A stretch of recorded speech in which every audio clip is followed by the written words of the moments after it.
Public transit is a lifeline for me. I can't drive. I don't see well enough to drive. And without public transit, I am pretty much, well, no, I'm not pretty much. I'm totally dependent on the availability and good-heartedness and willingness of other people to help me out. Public transit means I have some choice about what I want to do, when I want to do it. And without that option, I would be much less happy. I would be much less engaged. I would be much less empowered.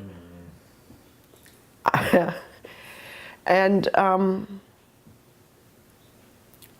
connected. I would be so much less connected.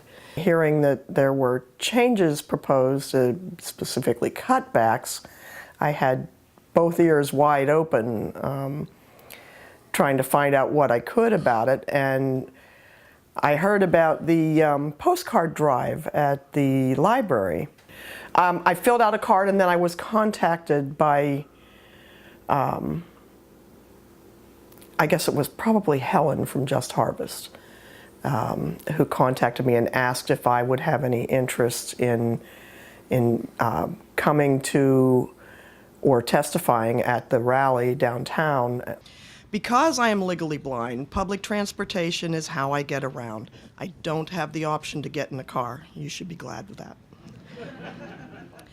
I use buses for most of my needs and errands, including shopping for food and other items, getting to the doctor, to social engagements, to service and spiritual opportunities, and to getting to work.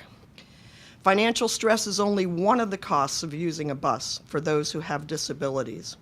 It takes a lot of physical, mental, and sometimes emotional energy to get out into the community and take care of the things that we need and want to do in order to have a balanced and healthy life. Decreasing services by 45% is likely to mean that I will need to build in at least an hour and a half to travel that 2.4 miles to get to my clients. I feared that our efforts would have no positive effect, because that happens all the time. I mean, I don't mean with Port Authority, but with so many things. So many bills are passed that are make it harder for people to function. And it happens all the time. You hear about it every night on the news. So I really didn't have high hopes on one hand that it was going to make a difference. On the other hand, we weren't asking for thicker cushions on the seats, we were asking to be able to maintain at least as we are now. Oh my, I was very surprised, very surprised. I was surprised by the outcome. I was surprised by the speed of the outcome.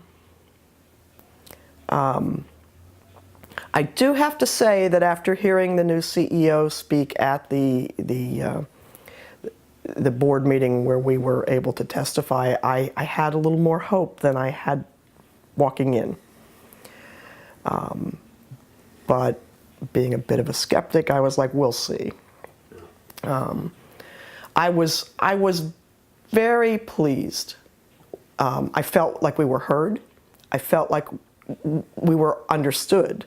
I felt like the points that we raised were deemed viable enough to say, okay, we're not going to do what we had planned to do.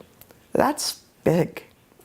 But because people started talking, it was kind of like a snowball.